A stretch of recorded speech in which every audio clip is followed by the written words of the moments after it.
पहला प्रश्न है दोस्तों, निम्नलिखित में से किसने न्यूटन से पूर्व ही बता दिया था कि सभी वस्तुएं पृथ्वी की ओर आकर्षित होती हैं। ऑप्शन है आर्यभट्ट, बाराहमिहिर, बुद्धगुप्त या ब्रह्मगुप्त। तो सही उत्तर है ब्रह्मगुप्त। दोस्तों ब्रह्मगुप्त जो हैं गुप्तोत्तरकालीन गणितज्ञ और खगोल शास्त्री थे। इन्होंने ब्रह्मस्फुट सिद्धांत की रचना की और सबसे पहले ये बताया कि पृथ्वी सभी वस्तुओं को अपनी ओर आकर्षित करती है। अगला प्रश्न है, गुरुत्वाकर्षण का सिद्धांत किसने दिया? तो आप जानते हैं आइजैक न्यूटन ने। गुरुत्वाकर्षण पदार्थों द्वारा एक दूसरे की ओर आकृष्ट होने की प्रवृत्ति है। आइजैक न्यूटन ने गति के 3 नियमों और गुरुत्वाकर्षण के सिद्धांत का प्रतिपादन किया। न्यूटन ने अपनी मौलिक खोजों के आधार पर बताया कि केवल पृथ्वी ही नहीं बल्कि विश्व का प्रत्येक कण दूसरे कण को अपनी ओर आकर्षित करता है और कणों के बीच कार्य करने वाले पारस्परिक आकर्षण को गुरुत्वाकर्षण और उससे उत्पन्न बल को गुरुत्वाकर्षण बल कहा जाता है। अगला प्रश्न है, गुरुत्वाकर्षण के सार्वभौमिक नियम का प्रतिपादन किसने किया था? तो न्यूटन ने। दोस्तों गुरुत्वाकर्षण का जो सार्वभौमिक नियम है वो ये है कि दो पिंडों के बीच लगने वाले आकर्षण बल का परिणाम जो है उन पिंडों के द्रव्यमान के गुणनफल के समानुपाती और उनके बीच की दूरी के व्युत्क्रमानुपाती होता है। यानी F = G m1 m2 by r²।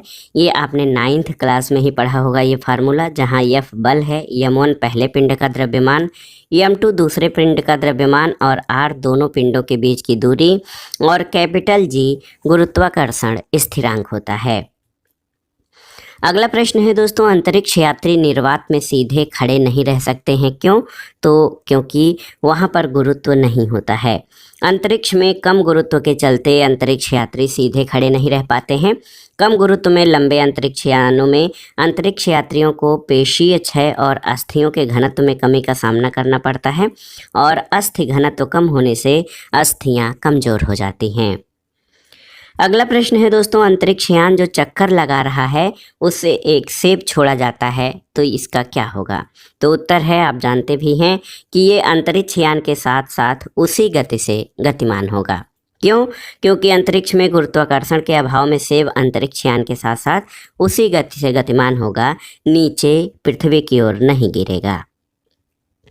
अगला प्रश्न है दोस्तों, पीसा की झुकी हुई मीनार गिरती नहीं है, क्यों? क्योंकि गुरुत्व केंद्र से जाने वाली ऊर्ध्वाधर रेखा तल के अंदर ही है अभी तक, इसीलिए वो गिरती नहीं है। गुरुत्व केंद्र वह बिंदु होता है जहां वस्तु का संपूर्ण द्रव्यमान केंद्रित होता है और कोई भी वस्तु तब तक स्थिर रहती है जब तक गुरुत्व केंद्र से जाने वाली ऊर्ध्वाधर रेखा उसके तल से होकर गुजरती है। अभी तक पीसा की मीनार के गुरुत्व केंद्र से होकर जाने वाली ऊर्ध्वाधर रेखा मीनार के तल के अंदर रहती है, इसलिए झुकी हुई मीनार अभी तक नहीं गिरी है। ऐसा माना जाता है कि मीनार के और अधिक झुकने पर गुरुत्व केंद्र से होकर जाने वाली रेखा मीनार के तल के बाहर हो जाएगी, तब वह गिर पड़ेगी। अगला प्रश्न है दोस्तों, यदि पृथ्वी और सूर्य की जो दूरी है उसके स्थान पर दुगुनी होती तो सूर्य द्वारा पृथ्वी पर गुरुत्वाकर्षण बल कितना होता? तो सही उत्तर है जितना है उसका चौथा भाग, क्योंकि आप जानते हैं जो गुरुत्वाकर्षण का बल का नियम है वो है F = G m1 m2 by r²। तो जो दूरी है, दूरी दो पिंडों के बीच की, तो आप अगर सूर्य और पृथ्वी के बीच की दूरी दुगनी हो जाए तो F1 by F2 जो हो जाएगा वो 4:1 के अनुपात में हो जाएगा, इसलिए जो उनके बीच का गुरुत्वाकर्षण होगा वो 1/4 भाग रह जाएगा। अगला प्रश्न है दोस्तों, जब कोई वस्तु ऊपर से गिराई जाती है तो उसका भार होता है कितना? तो उसका भार अपरिवर्तित होता है। आदर्श परिस्थितियों में वायु प्रतिरोध को नगण्य मानते हुए किसी वस्तु को ऊपर से गिराने पर उसके भार में कोई परिवर्तन नहीं होता, क्योंकि उसका द्रव्यमान उस पर लगने वाले गुरुत्वीय त्वरण जो है अपरिवर्तित रहता है। अगला प्रश्न है दोस्तों, यदि एक पंख, एक रबर की गेंद और एक लकड़ी की गेंद निर्वात में एक समान ऊंचाई से स्वतंत्रतापूर्वक गिर रहे हों तो क्या स्थिति होगी? तो तीनों एक साथ जमीन पर पहुंचेंगे। देखिए, निर्वात में प्रत्येक वस्तु एक समान त्वरण से मुक्त रूप से गिरती है। क्योंकि निर्वात में वायु प्रतिरोध भी नहीं होता है, इसलिए एक पंख, एक रबर की गेंद और एक लकड़ी की गेंद एक ही गति से गिरेंगी और सतह पर साथ साथ पहुंचेंगी। अगला प्रश्न है दोस्तों, लकड़ी, लोहे और मोम के समान आकार के टुकड़ों को समान ऊंचाई से पृथ्वी पर गिराया जाता है, कौन सा टुकड़ा सबसे पहले पृथ्वी की सतह पर पहुंचेगा? तो आप जानते हैं सभी साथ साथ पहुंचेंगे। आदर्श परिस्थितियों में यदि वायु का प्रतिरोध नगण्य माना जाए तो समान ऊंचाई से गिराए गए लकड़ी, लोहे और मोम के समान आकार के टुकड़े एक साथ पृथ्वी की सतह पर पहुंचेंगे, क्योंकि सभी पर समान गुरुत्वीय त्वरण कार्य करता है। अगला प्रश्न है दोस्तों, हवा में लोहे और लकड़ी की समान भार की गेंद को समान ऊंचाई से गिराने पर क्या होगा? तो उत्तर है कि हवा में लोहे और लकड़ी की समान भार की गेंद को समान ऊंचाई से गिराने पर आप जान लीजिए कि लकड़ी की गेंद बाद में गिरेगी। ऐसा क्यों? तो हवा की अनुपस्थिति में लोहे और लकड़ी के समान भार को समान ऊंचाई से गिराने पर एक साथ पृथ्वी पर पहुंचेंगे, लेकिन हवा की उपस्थिति में लोहे और लकड़ी के समान भार की गेंद को समान ऊंचाई के पर गिराने पर लोहे की गेंद पहले पहुंचेगी और लकड़ी की गेंद बाद में गिरेगी। अगला प्रश्न है, दो गेंदें ए और बी क्रमशः 10 किलोग्राम और 1 किलोग्राम की हैं, उन्हें 20 मीटर की ऊंचाई से एक साथ गिराया जाता है, इसके आधार पर कौन सा सही होगा? तो दोनों ही भूमि पर ए और बी साथ साथ पहुंचेंगी। याद रखिएगा, दोनों गेंदों पर समान गुरुत्वीय त्वरण होता है, इसलिए दोनों गेंदें एक साथ एक समान वेग से भूमि पर गिरेंगी। अगला प्रश्न है दोस्तों, आप जानते हैं कि चंद्रमा पर मानव का वजन पृथ्वी की तुलना में 1/6 होता है। बिल्कुल सही है। कारण है कि चंद्रमा पर पृथ्वी की तरह गुरुत्वाकर्षण नहीं है। तो यहाँ पर देखिए, कथन तो सही है लेकिन कारण गलत है। दोस्तों आप जान लीजिए, चंद्रमा पर भी गुरुत्वाकर्षण है, लेकिन पृथ्वी के गुरुत्वाकर्षण का 1/6 भाग है। चंद्रमा पृथ्वी का उपग्रह है। चंद्रमा के गुरुत्वीय त्वरण का मान पृथ्वी पर जी के मान का 1/6वां भाग यानी गुरुत्वीय त्वरण का मान का 1/6वां भाग होता है, इसलिए चंद्रमा पर व्यक्ति का भार पृथ्वी पर उसके भार का 1/6 भाग होगा।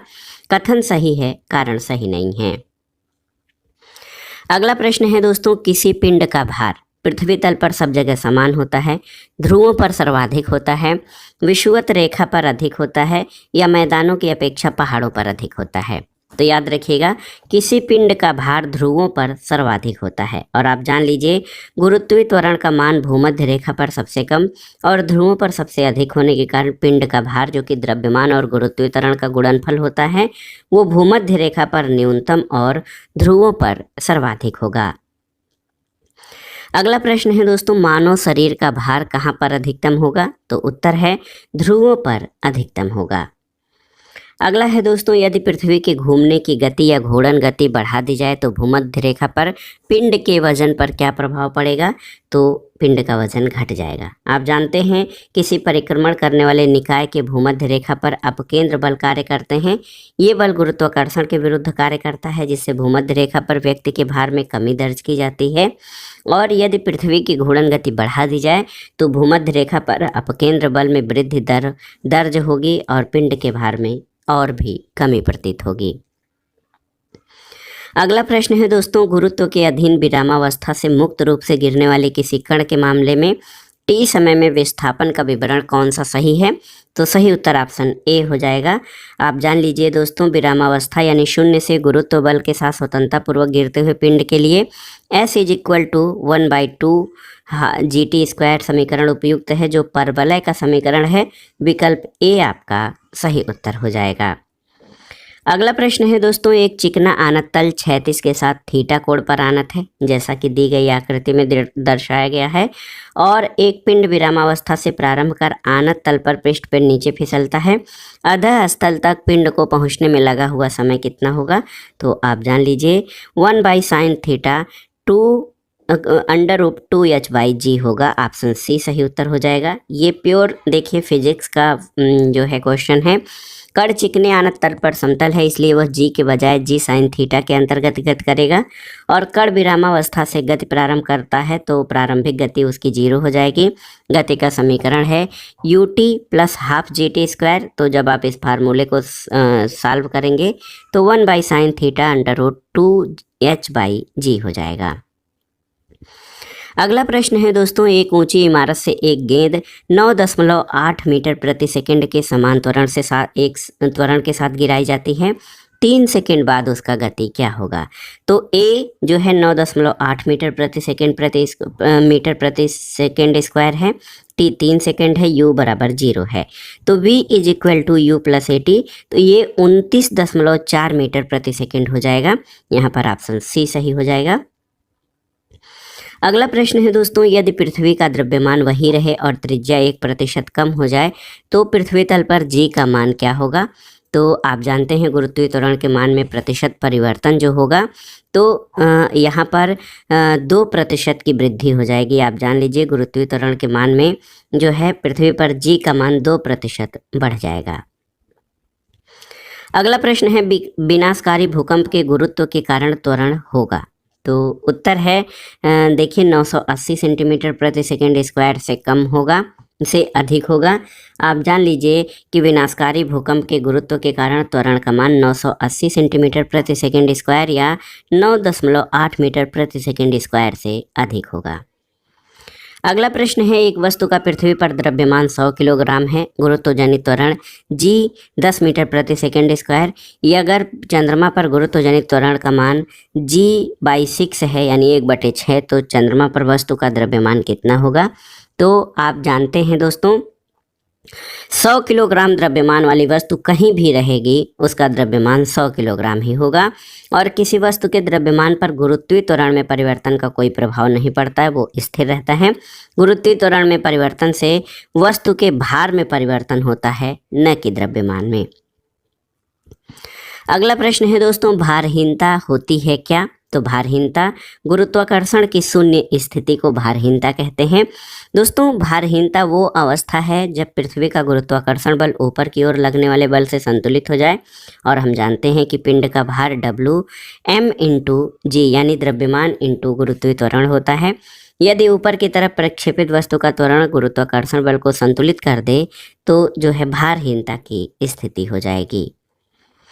अगला प्रश्न है दोस्तों, पृथ्वी अपनी कक्षा में लगभग 4400 किलोमीटर प्रति घंटा की गति से घूमती है, इस तेज गति को हम अनुभव क्यों नहीं करते हैं। तो आप जान लीजिए अपने कक्ष में पृथ्वी की गति की अपेक्षा हमारी गति शून्य है, इसलिए जो है हम पृथ्वी की तेज गति को अनुभव नहीं करते हैं। हम पृथ्वी की घूर्णन गति का अनुभव नहीं करते क्योंकि अपने कक्ष में पृथ्वी की गति की अपेक्षा हमारी गति शून्य है। अगले प्रश्न पर आते हैं दोस्तों। अगला प्रश्न बहुत ही महत्वपूर्ण है, आप देख सकते हैं, यदि पृथ्वी का गुरुत्वाकर्षण बल अचानक लुप्त हो जाता है तो कौन सा परिणाम होगा। तो उत्तर है वस्तु का भार शून्य हो जाएगा परंतु द्रव्यमान वही रहेगा। देखिए पृथ्वी की सतह के निकट किसी पिंड पर लगने वाला पृथ्वी का गुरुत्वाकर्षण बल यदि अचानक लुप्त हो जाए तो वस्तु का भार शून्य हो जाएगा लेकिन द्रव्यमान वही रहेगा। अगला प्रश्न है, पृथ्वी के चारों ओर परिक्रमा कर रहा कृत्रिम उपग्रह इसलिए पृथ्वी से नीचे नहीं गिरता क्योंकि पृथ्वी का आकर्षण क्या करता है, तो उसकी गति के लिए आवश्यक त्वरण प्रदान करता है। आप जान लीजिए कि पृथ्वी के चारों ओर परिक्रमा करते हुए कृत्रिम उपग्रह पर दो प्रकार के बल कार्य करते हैं, एक अभिकेंद्री बल और दूसरा अपकेंद्री बल। यानी केंद्रीय बल गोलाकार पृथ्वी का गुरुत्वाकर्षण बल होता है जिसके कारण उपग्रह अपनी गति के लिए आवश्यक अपकेंद्री त्वरण प्राप्त कर पृथ्वी की वृत्तीय अथवा दीर्घवृत्तीय कक्षा में परिक्रमा करता है और पृथ्वी के नीचे नहीं गिरता है।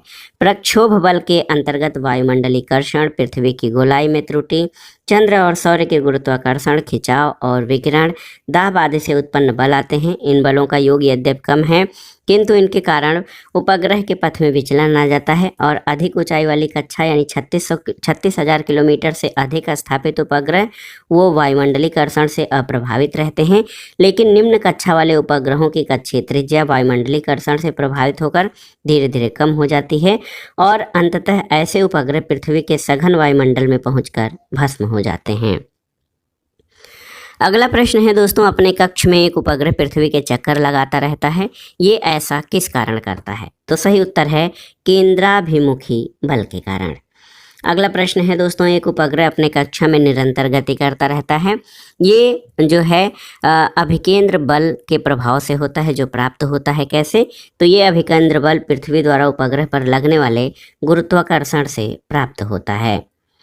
अगला प्रश्न है, पृथ्वी के ज्ञात बलों को 4 वर्गों में विभाजित किया जाता है। आप जानते हैं, जैसे कि गुरुत्व, विद्युत चुंबकत्व, दुर्बल नाभिकीय बल और प्रबल नाभिकीय बल। उसके संबंध में कौन सा कथन सही नहीं है? तो देखिए, गुरुत्व चारों में सबसे प्रबल है, ये सही नहीं है। और विद्युत चुंबकत्व तो सिर्फ विद्युत आवेश वाले कणों पर क्रिया करता है, बिल्कुल सही है। दुर्बल नाभिकीय बल विघटन नाभिकता का कारण है, सही है। और प्रबल नाभिकीय बल परमाणु के केंद्रक में प्रोटॉनों और न्यूट्रॉनों को धारित किए रहता है। तो बी सी डी सही है, ए आपका गलत है, क्योंकि 4 आधारभूत बलों में गुरुत्वीय बल सबसे कमजोर है, जबकि प्रबल नाभिकीय बल समस्त मूलभूत बलों में प्रबल है। अगला प्रश्न है दोस्तों, किसी लिफ्ट में बैठे हुए व्यक्ति को अपना भार कब अधिक मालूम पड़ेगा? तो आप जान लीजिए, जब लिफ्ट त्वरित गति से ऊपर जाती है तो लिफ्ट में बैठे हुए व्यक्ति को अपना भार अधिक मालूम पड़ेगा। और यदि लिफ्ट द्वारा नीचे की ओर गति करने से व्यक्ति के भार में कमी का आभास होगा, क्योंकि उस दशा में जो त्वरण होगा वो ऋणात्मक हो जाएगा। अगला प्रश्न है दोस्तों, लोलक की कालावधि या टाइम पीरियड आपसे पूछा गया है। लोलक की कालावधि या टाइम पीरियड द्रव्यमान के ऊपर निर्भर करती है, लंबाई के ऊपर निर्भर करती है, समय के ऊपर, या फिर तापक्रम के ऊपर? तो सही उत्तर है, लोलक की कालावधि लंबाई के ऊपर निर्भर करती है। लोलक की कालावधि उसकी लंबाई के ऊपर निर्भर करती है। हम जानते हैं कि T = 2 पाई करड़ी में L/G होता है। लोलक की लंबाई L जितनी अधिक होगी उसकी कालावधि भी उतनी ही अधिक होगी। अगला प्रश्न है, लोलक घड़ियां गर्मियों में सुस्त हो जाती हैं, इसका कारण क्या है? क्योंकि लोलक की लंबाई बढ़ जाती है, जिससे उनका आवर्तकाल बढ़ जाता है।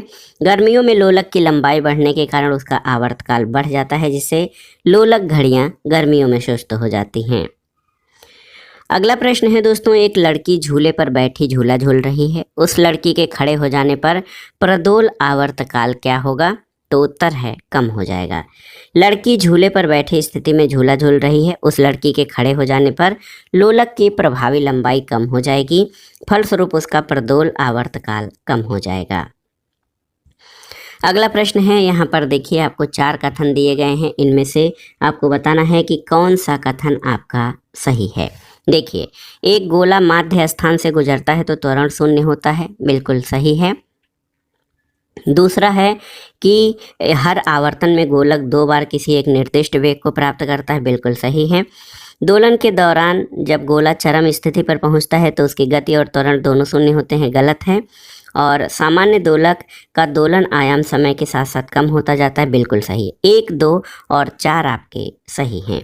दोस्तों आप जान लीजिए, सरल आवर्त गति करने वाला पिंड जब अपनी मध्यमान स्थिति से गुजरता है तो उस पर कोई बल कार्य नहीं करता, त्वरण 0 होता है, वेग अधिकतम होता है, गतिज ऊर्जा अधिकतम होती है, स्थितिज ऊर्जा 0 होती है। लेकिन जब पिंड गति के जो है अंत बिंदु या चरम बिंदु पर पहुंचता है तो उसका त्वरण अधिकतम होता है, उस पर कार्य करने वाला प्रत्यानयन बल अधिकतम होता है, गतिज ऊर्जा 0 होती है, स्थितिज ऊर्जा अधिकतम होती है और वेग 0 होता है। अगला प्रश्न है, पेंडुलम घड़ी तीव्र गति से चल सकती है कब? तो उत्तर है शीतकाल में। दोस्तों पेंडुलम या लोलक घड़ी शीतकाल में तेज गति से चलती है, क्योंकि इसका आवर्तपथ आवर्तकाल घट जाता है, जबकि ग्रीष्मकाल में इसका आवर्तपथ और आवर्तकाल बढ़ जाता है, जिसके फलस्वरूप पेंडुलम घड़ी ग्रीष्मकाल में धीरे चलती है और सुस्त हो जाती है, जबकि ठंडी में वो तेज हो जाती है। अगला प्रश्न है, पृथ्वी का पलायन वेग कितना है? तो सही उत्तर है 11.2 किलोमीटर प्रति सेकंड। और आप जान लीजिए, पलायन वेग वह न्यूनतम वेग है जिससे किसी पिंड को ऊपर की ओर फेंके जाने पर वह पृथ्वी के गुरुत्वीय क्षेत्र को पार कर जाता है और पृथ्वी पर वापस नहीं आता है। पृथ्वी का पलायन वेग 11.2 किलोमीटर प्रति सेकंड है। अगला प्रश्न है, अगर किसी वस्तु को 8 किलोमीटर प्रति सेकंड के वेग से अंतरिक्ष में फेंका जाए तो क्या होगा? तो सही उत्तर है, वह वापस पृथ्वी पर आ गिरेगी। आप जानते हैं, किसी वस्तु को 8 किलोमीटर के वेग से अंतरिक्ष में फेंके जाने पर पृथ्वी के गुरुत्वाकर्षण बल के कारण वह पृथ्वी पर वापस आ जाएगी, क्योंकि पृथ्वी का पलायन वेग 11.2 किलोमीटर प्रति सेकंड है। यदि कोई वस्तु 11.2 किलोमीटर प्रति सेकंड या इससे अधिक गति से ऊपर की ओर फेंकी जाती है तो ये वापस पृथ्वी पर नहीं आएगा। अगला प्रश्न है, चंद्रमा पर वायुमंडल नहीं होने का क्या कारण है? तो उत्तर है कि इस पर गैस अणुओं का पलायन वेग उनके वर्ग माध्यमूल वेग से कम होता है। चंद्रमा पर वायुमंडल नहीं पाया जाता है। वायुमंडल अनेक गैसों का मिश्रण है। चंद्रमा पर पलायन वेग का मान लगभग 2.4 किलोमीटर प्रति सेकंड है और धरती पर पलायन वेग 11.2 किलोमीटर प्रति सेकंड है। चंद्रमा पर पलायन वेग से गैस के अणुओं का वेग ज़्यादा होने के कारण वहां से पलायन कर जाते हैं। इसी कारण चंद्रमा पर वायुमंडल संभव नहीं है। अगला प्रश्न कथन और कारण से है। कथन है कि अंतरिक्ष में मोमबत्ती जलाने पर ज्वाला उत्पन्न नहीं होती है। कारण है कि ज्वाला का अस्तित्व गुरुत्वाकर्षण के कारण होता है। तो सही उत्तर है ए और आर दोनों सही हैं और आर ए का सही स्पष्टीकरण है। दोस्तों, आप जान लीजिए कि नासा ने अपने प्रयोगों के बाद ये स्पष्ट किया है कि मोमबत्ती की ज्वाला के निर्माण में गुरुत्वाकर्षण की अप्रत्यक्ष भूमिका होती है। अंतरिक्ष यान में अति सूक्ष्म गुरुत्वीय अवस्था की स्थिति में मोमबत्ती को जलाने पर ज्वाला तो उत्पन्न हो सकती है, लेकिन वास्तविक निर्वात अंतरिक्ष में ये संभव नहीं है। वस्तुतः मोमबत्ती की ज्वाला की टिमटिमाने की आवृत्ति गुरुत्वीय त्वरण के मोमबत्ती के व्यास के अनुपात के वर्गमूल के समानुपाती होती है और अंतरिक्ष में गुरुत्वीय बल के अभाव के कारण ये शून्य होती है। तो इस तरह से ऑप्शन ए सही उत्तर हो जाएगा। गुरुत्व के अधीन गति से संबंधित जो महत्वपूर्ण प्रश्न हम सॉल्व कर रहे हैं उसका अंतिम क्वेश्चन है कि भारहीनता की स्थिति में एक मोमबत्ती की ज्वाला का आकार हो जाएगा कैसा? अधिक लंबा, अधिक छोटा, गोलाकार या वही रहेगा? तो सही उत्तर है गोलाकार। दोस्तों, अति सूक्ष्म गुरुत्वीय अवस्था या भारहीनता की अवस्था में किसी मोमबत्ती की ज्वाला का आकार गोलाकार हो जाएगा। तो दोस्तों, ये था आज का वीडियो। घटना चक्र सामान्य अध्ययन पूर्वावलोकन श्रृंखला में सामान्य विज्ञान के भौतिक विज्ञान खंड के अंतर्गत इसमें हमने गुरुत्व के अधीन गति से संबंधित महत्वपूर्ण प्रश्नों को कवर किया।